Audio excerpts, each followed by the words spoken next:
उदय नवेन्दु सवर्ण वासौ दत्तावलम्बलस्य त्वां पद्मावतीर्णपूर्णौ वसन्तकमरौ भुजौ पाताम्।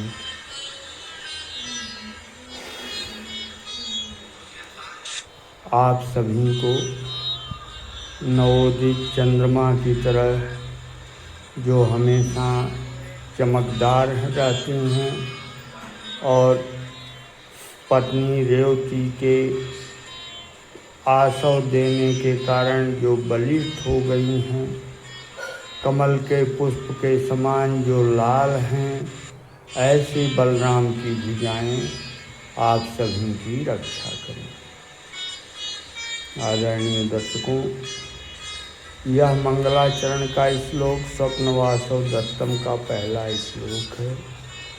स्वप्नवासव दत्तम का प्रारंभ इसी मंगलाचरण श्लोक के साथ होता है। यह कविभास की लिखी हुई एक कालजयी कृति है, एक नाटक है और जैसा इसका शीर्षक है स्वप्नवासव दत्तम, वैसी ही इसकी कहानी है। कहानी यहाँ से प्रारंभ होती है। वत्स राज्य का एक राजा था जिसका नाम था उदयन। उदयन की पत्नी थी वासवदत्ता। उदयन का पड़ोसी राज्य था, अर्थात वत्स का पड़ोसी राज्य था मगध। मगध के राजा से उदयन की मित्रता तो अवश्य थी, किंतु उसको और प्रगाढ़ बनाने की आवश्यकता थी। उदयन अपने दिग्विजय पर जहाँ भी निकलते वहाँ से जीत करके आते थे। बहुत ही दिव्य पुरुषों में से थे और एक राजा के जितने गुण होते हैं सब उनके भीतर समाहित थे। बात यहाँ आकर के ये रुकती थी कि आखिरकार मगध राज्य को अपना सहयोगी कैसे बनाया जाए। तो उसके लिए मंत्रियों ने एक सभा किया और उसमें यह विचार प्रस्तुत किया गया कि यदि मगध राजकुमारी पद्मावती के साथ वत्सराज उदयन का विवाह कर दिया जाए तो मगध राज्य अपने में मिलाया जा सकता है और सहयोगी राज्य हो सकता है। फिर उसी के अनुरूप योजना बनना प्रारंभ हो गई। महाराज उदयन के एक मंत्री थे, बहुत ही विश्वासपात्र मंत्री थे। उनका नाम था यौगंधरायण। यौगंधरायण महाराज के हर कार्य में सहायक थे। हर कार्य महाराज उनसे बिना अनुमति के नहीं करते, बिना उनकी सलाह लिए किसी कार्य को महाराज अकेले कहने का मतलब नहीं करते थे। यह उनके प्रति बहुत बड़ी कृतज्ञता थी। यौगंधरायण ने समय देखते हुए ये जान लिया कि महाराज का कब कौन सा समय निश्चित है। महाराज अपने राजसभा के कार्यक्रम से खाली होते थे तो दो ही उनका कार्य था, या तो फिर वो अपने अंतःपुर में बैठ करके वासवदत्ता द्वारा बजाई हुई वीणा को सुनते थे और या फिर शिकार खेलने चले जाते थे। एक दिन महाराज जब शिकार खेलने गए तो यौगंधरायण ने उसी समय मौका देख करके एक कुटी में जो उसके ही में उसने आग लगवा दिया और ये खबर फैला दी गई कि उस कुटी में आग लग गई और संयोगवश महारानी भी वहाँ गरीबों की सेवा के लिए पहुँची हुई थी, उनको अन्न वस्त्र दान करने के लिए, और इस दुर्घटना में महारानी की भी मृत्यु हो गई। बात पूरी तरह पूरे नगर में बिजली की तरह फैल गई। जब महाराज वापस आए या समाचार उनको ज्ञात हुआ तो उन्हें बड़ी चिंता। दत्ता के सभी गुणों का वर्णन करते हुए ही अपने मंत्री के सामने बेहोश हो गए। उन्हें चिकित्सा के लिए अंतःपुर में लाया गया। महाराज की चिकित्सा हुई, महाराज कुछ स्वस्थ हुए, लेकिन बार बार उनसे ऐसी ही घटना हो जाया करती थी। वो बार बार वासवदत्ता को याद करके बेहोश हो जाया करते थे। एक दिन वो घूमते हुए अपने दिग्विजय के लिए जब निकले, कुछ दिन अर्थात बीतने के बाद जब स्वस्थ हुए, तो एक दिन वो दिग्विजय के लिए निकले। और दिग्विजय के लिए निकलने के बाद जब वो मगध राज्य के पास पहुँचे, तो वो व्यवस्था बनाई गई थी कि महाराज यहाँ पर विश्राम करेंगे, इसके बाद आगे जाएंगे। महाराज ने वहाँ विश्राम किया, फिर दिग्विजय के लिए निकले। परिणाम यह हुआ कि वह राजा पराजित हो गया, क्योंकि मगध की सेना भी महाराज के साथ थी, और उस समय मगध की सेना सबसे जुझारू सेनाओं में गिनी जाती थी, अजेय सेना जिसको कहते हैं। महाराज लौट करके आए, उन्होंने मगधराज की बड़ी कृतज्ञता जाहिर की, और फिर मगधराज ने उनके स्वागत की व्यवस्था बनाई। उन्होंने कहा कि आप हमारे राज्य में रहिए और थोड़ा आराम करिए, शासलाभ के बाद आप अपने यहाँ चले जाइएगा।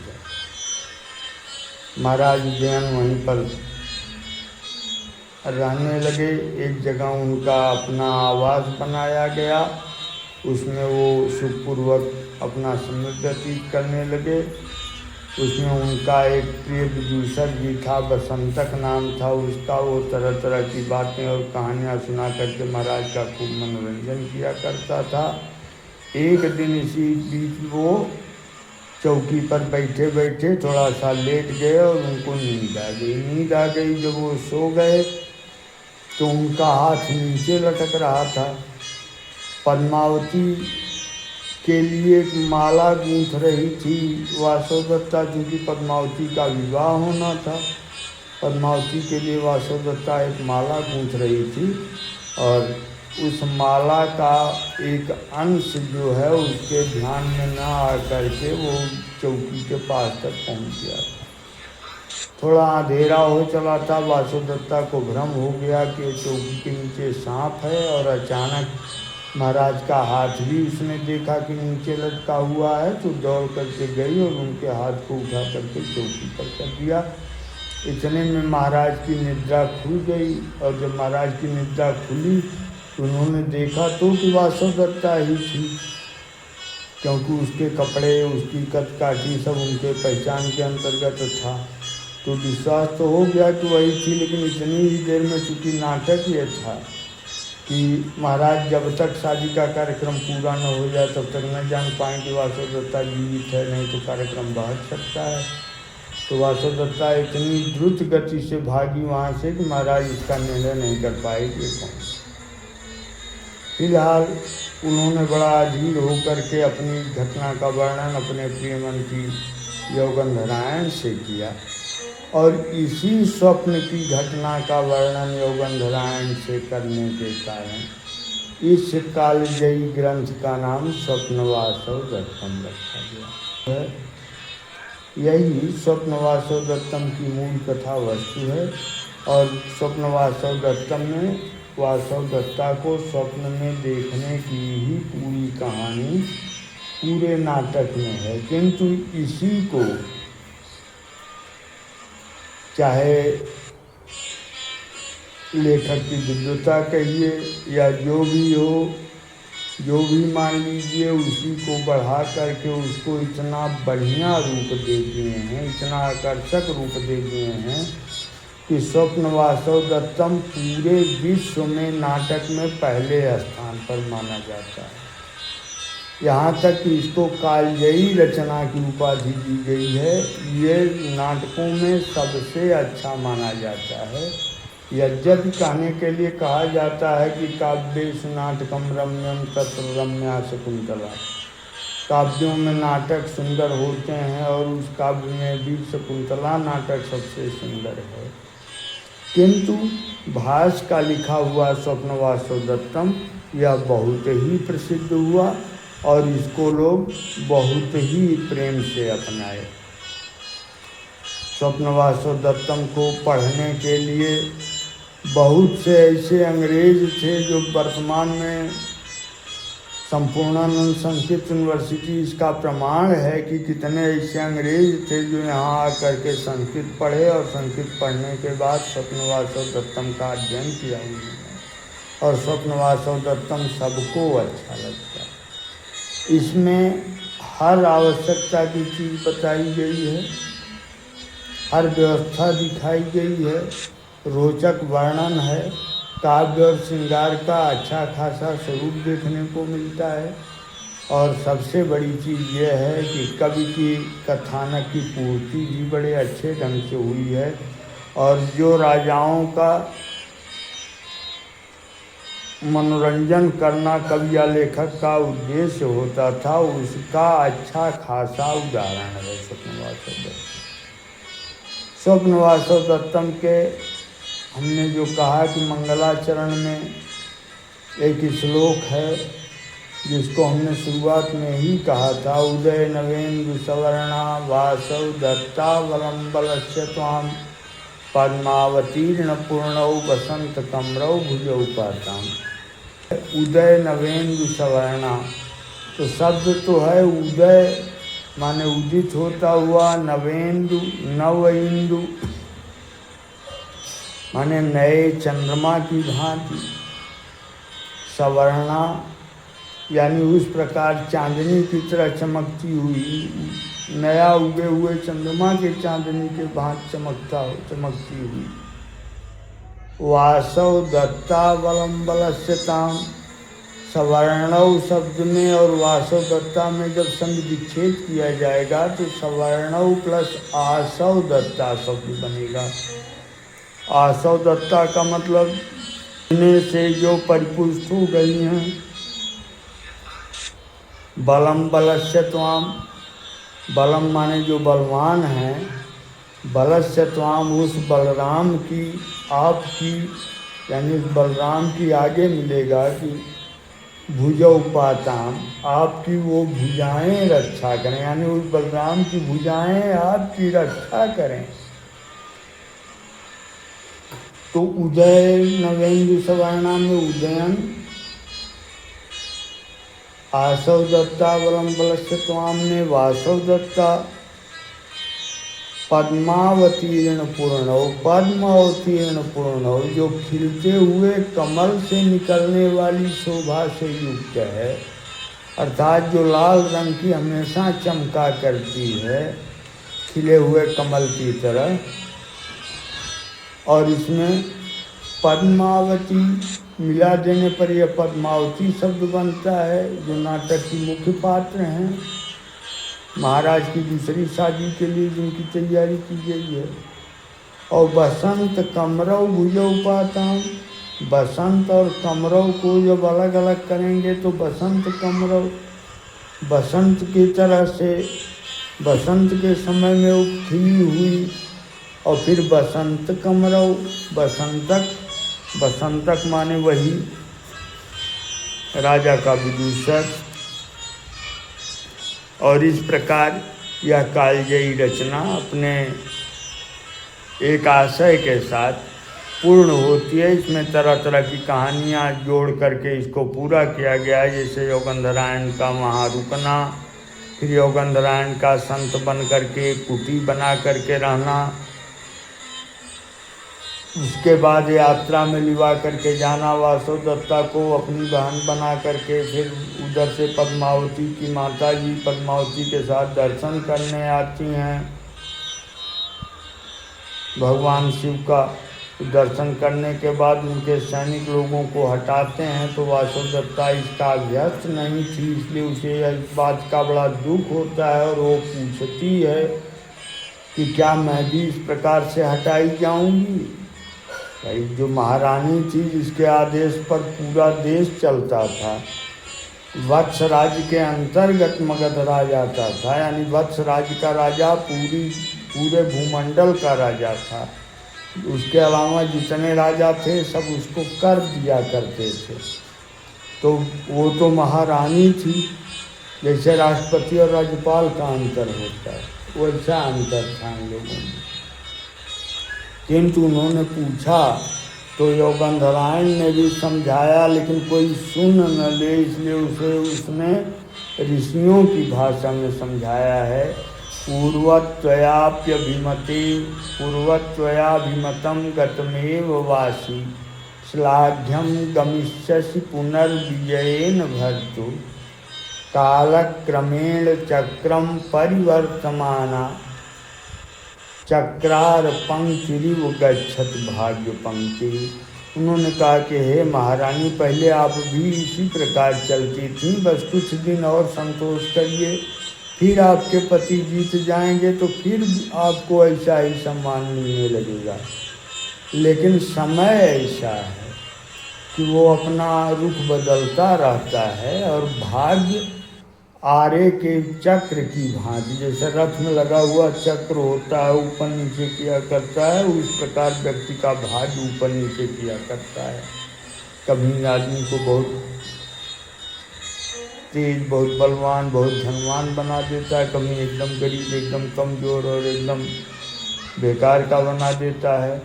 तो ये भाग्य की देन है। इस तरह के कई ऐसे सुंदर श्लोक हैं जो स्वप्नवासोदत्तम में लोगों को बहुत अच्छे लगते हैं। और स्वप्नवासोदत्तम की कथा का समापन यही होता है कि बाद में पद्मावती की शादी हो जाती है उज्जैन के साथ। मगध की सेना से हमने बताया कि वो हार ही गया था राजा। फिर इसके बाद सकुशल लोग खुशी खुशी अपने राज्य में आते हैं, और जब राज्य में आते हैं और महाराज उज्जैन पद्मावती को वासुदत्ता के संबंध में बताते हैं और कहते हैं कि ये बिंदा अब कोई बजाने वाला नहीं रह गया जो मेरी रोज़ की दिनचर्या में शामिल था। महारानी, मुझे इस बात का बड़ा कष्ट है। तो पद्मावती ने कहा कि मैं आपको सुनाऊंगी, आपको इस कष्ट की करने की कोई ज़रूरत नहीं है। और पद्मावती ने वो बीड़ा बजाया जब, तो उज्जैन को इतना अच्छा लगा कि वो हाय वासुदत्ता करके फिर गिर पड़े अपने बिस्तर पर और बेहोश हो गए।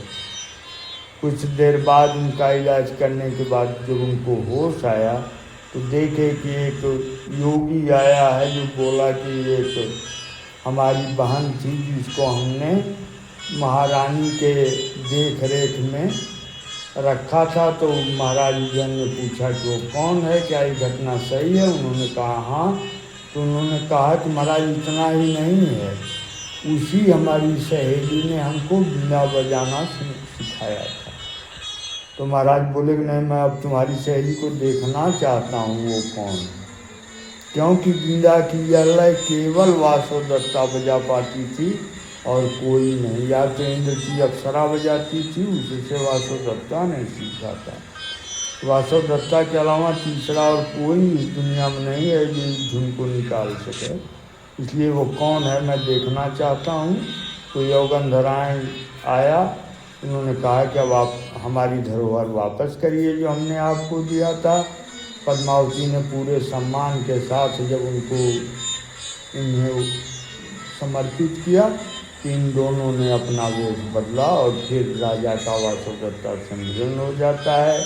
योगंधरायण के गले लिपट करके राजा रोने लगते हैं और पूछते हैं कि ऐसी तुमने क्यों भूमिका बनाई थी? तो योगंधरायण ने समझाया कि महाराज इस राज्य पर शासन करने के लिए मगध राज्य को अपने साथ मिलाना आवश्यक था, और मगध राज्य को मिलाने के लिए यही एक शर्त थी जिसे आप मानने के लिए तैयार नहीं थे, इसलिए हमको ऐसा करना पड़ा। श्रीमान, मैं आपका अनुचर हूँ, आपका सेवक रहा हूँ, जैसा चाहिए सोचिए वैसा हमारे साथ व्यवहार करिए। मैं तो चाहूँगा कि मुझे आप क्षमा कीजिए। तो उन्होंने गले से लगा लिया। उन्होंने कहा कि नहीं, तुम्हारे जैसा मंत्री मिलना बहुत मुश्किल है, मुझे तुमसे कोई भी जुड़ाव नहीं है। फिर से आप हम अपना शासन वो संभालिए, अपना जो आपको मिला हुआ था पद प्रतिष्ठा जो आपको मिली हुई थी उसको संभालिए और हमारे राज्य काज को आगे बढ़ाइए। यही कहानी है स्वप्नवासोदत्तम की। भविष्य में समय मिला तो आपको पढ़ाते हुए एक एक श्लोक इसका बताएंगे। है बहुत रोचक, हमने इसको पढ़ा भी है और बहुत ही रोचक नाटक है स्वप्नवासव दत्तम। और सबसे बड़ी विशेषता इसकी यह है कि स्वप्नवासव दत्तम से एक यह बात प्रमाणित होती है कि पुराने ज़माने में जो संस्कृत बोली जाती थी आज भी उसके कुछ शब्द देहातों में सुनने को मिलते हैं। और इसी के साथ समापन हो जाता है स्वप्नवासव दत्तम नाटक का, यहीं कहानी समाप्त हो जाती है। धन्यवाद, हार्दिक शुभकामनाएं।